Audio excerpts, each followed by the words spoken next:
Olá, meu nome é Michele. Vamos bater um papo hoje sobre melhoria e aperfeiçoamento. Essa palestra ela é baseada no livro Missionários da Luz, de Chico Xavier, e nos domínios da mediunidade, também do Chico Xavier, e pelo espírito André Luiz. Ela também é inspirada pelo livro de Martins Peralva, chamado Estudando a Mediunidade, nos capítulos 1, 2, 3 e 4. E ela fala um pouco sobre o que nós vamos conversar hoje. Bom, atualmente, o nosso orbe planetário, ele se encontra na era da matéria. Essa é a era que exige conquistas exteriores, ganhos fáceis, prazeres, futilidades, considerações, honrarias. E é também o tempo do imediatismo. Nós queremos tudo para ontem. Não temos paciência para nada. E o imediatismo, ele convoca-nos à preguiça e à estagnação. Ele nos leva ao abismo e ao sofrimento. E essa era é a fase do ter, ao invés de ser. Contudo, há também a era do espírito. Essa é totalmente diferente da era da matéria, pois ela pede a conquista de nós mesmos. Ao contrário da era da matéria, que não queremos estudar, que somos preguiçosos, essa era do espírito, ela pede trabalho, pede esforço, pede responsabilidade. O alto clama por mudança. Jesus quer que marchemos para a era do espírito. Por isso guardamos em nosso coração, em nosso íntimo, o sentimento de justiça, de paz. A transição da era da matéria para a era do espírito é inevitável. Vai acontecer. Aliás, que é o que temos que buscar. Nós temos que sair da era da matéria e marchar para a era do espírito.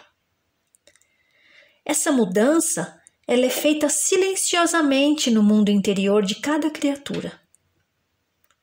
Jesus fala ao nosso coração desde a manjedoura. E agora está ficando cada vez mais latente dentro de nós esse anseio pela mudança e pelo aperfeiçoamento. Eu não sei vocês, mas eu quero chegar logo nessa nova era, que é a era do espírito. E como fazer para chegar nessa era? A resposta é simples. Nós precisamos da transformação moral. Quem se alistou nas fileiras do espiritismo é compelido naturalmente a essa mudança, a essa transformação. A maioria dos temas dos palestrantes é sobre essa mudança, é sobre essa transformação, essa reforma íntima. Então chegou a hora de mudar. Podemos começar por algumas coisas básicas. Por exemplo, não ser grosseiro ou violento. Não falo só de violência física, de agressão. Eu falo da forma como falamos, como conversamos, como damos respostas aos nossos pais, aos nossos filhos, marido, esposa.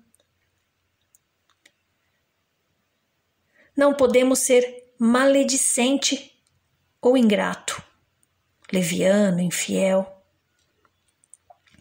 Devemos começar a agir e melhorar a ingestão de certos alimentos, bebidas alcoólicas, por exemplo, drogas.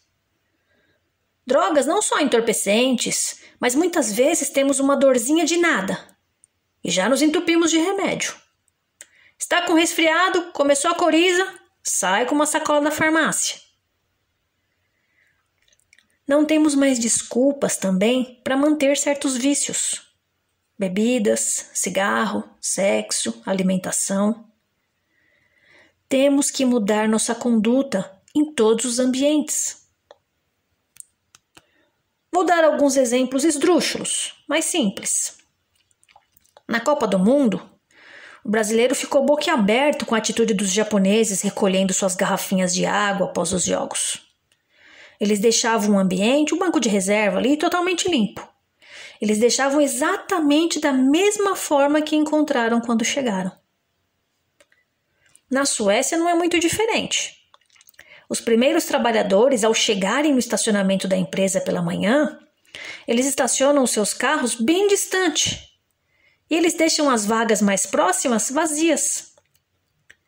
Ao serem questionados por que eles fazem isso, eles alegam que essas vagas vazias são para os trabalhadores que chegarão atrasados, porque muitos têm que levar os filhos na escola, têm que revezar com a esposa ou deixar a esposa no trabalho.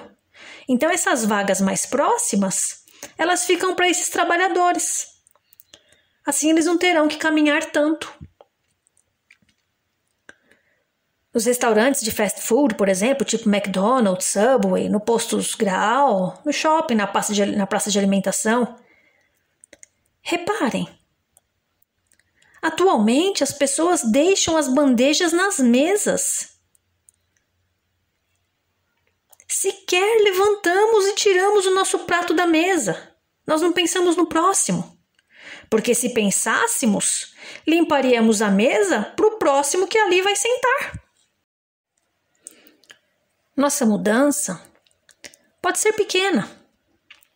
Podemos começar com essas coisas, passar para os nossos filhos, ser o exemplo.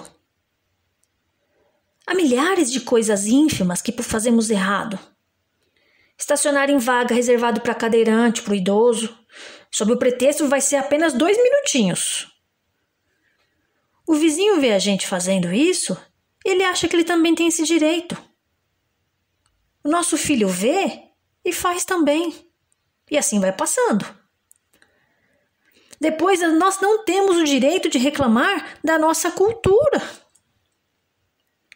Jogar lixo pela janela do carro, por exemplo, bituca de cigarro, papel que ganha no semáforo. Devemos dar o exemplo.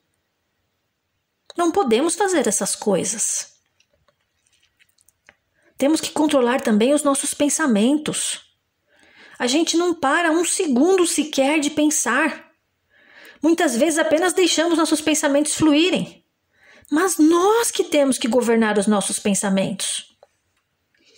Às vezes o nosso pensamento vai longe. E às vezes fazemos assim com a cabeça, tipo, volta para a terra.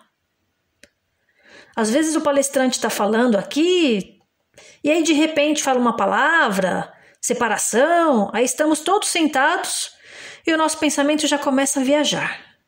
Pensa na vizinha que está se separando, aí já emenda, por falar em vizinha, esses dias o cachorro dela morreu. Ai, que dó! E por falar em cachorro, preciso levar o meu para um pet shop. Será que hoje ainda dá tempo? Nossa, mas que horas são? Nossa, o palestrante está falando ainda. Ah, eu estou no centro, o pensamento vai longe. E a gente tem que controlar o pensamento. Nós temos esse poder. Mas como fazemos isso? Nos instruindo. Fazendo leituras edificantes. Fazendo o Evangelho. Aliás, que eu gostaria de saber aqui, quem tem feito o Evangelho em casa? Quem faz o Evangelho reunido com a família? Ou sozinho mesmo, pelo menos uma vez na semana, em algum horário pré-estabelecido? Nós temos que fazer o Evangelho. Sabe por quê? Porque tudo isso é para nossa transformação moral. É para chegarmos na era do Espírito. Sair de vez da era da matéria. Controlar os nossos pensamentos, controlar os nossos atos, mudar de conduta. E o Evangelho nos ajuda. Porque lá tem palavras de amor, de gratidão. Nos ensina mudanças de comportamento. Se mudarmos a nossa conduta, se começarmos a controlar os nossos pensamentos, fazendo leitura, se mudarmos os nossos comportamentos no dia a dia, a nossa raiva, a nossa alimentação, enfim, se começarmos a fazer essas mudanças, nós conseguiremos manter o nosso hálito mental agradável e benéfico. Tá, mas espera aí. O que é hálito mental? Calma que eu vou explicar. Deixa eu dar um exemplo para vocês entenderem.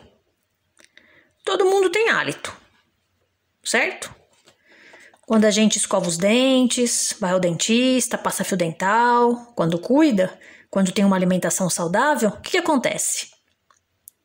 O hálito fica bom, fica agradável, fica gostoso. O namorado, o marido, ele gosta, ele quer ficar pertinho. Mas se bebemos alguma coisa alcoólica, dá para sentir o bafo de jacaré de longe, não dá? Quando a gente fuma, quando comemos muita carne, ou se comermos certos alimentos, então, tipo alho, cebola, vixe, é uma semana aquele gosto na boca. Aí o hálito fica ruim. Ninguém quer ficar perto. Com o hálito mental, é a mesma coisa. Ele pode ser de dois tipos: agradável e benéfico, ou desagradável e nocivo.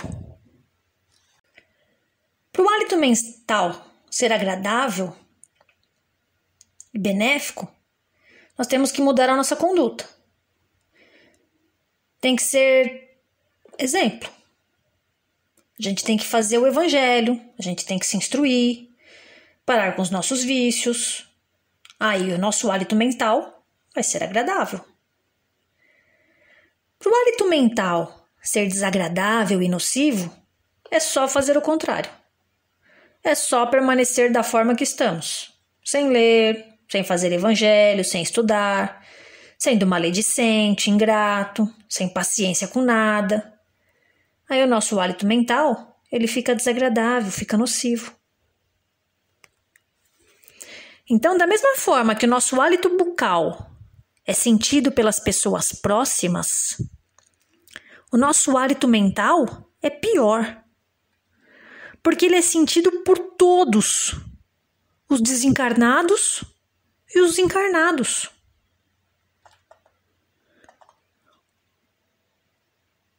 O hálito mental nocivo, desagradável, ele será sentido pelos espíritos menos esclarecidos. É a lei de ação e reação. É a lei de sintonia.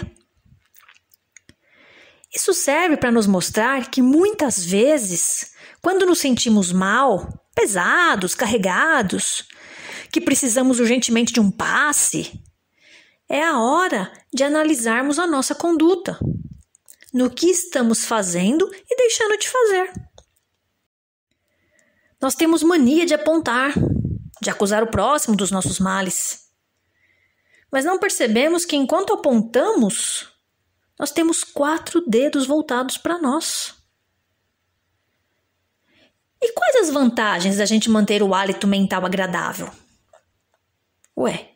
Nós irradiamos forças benéficas.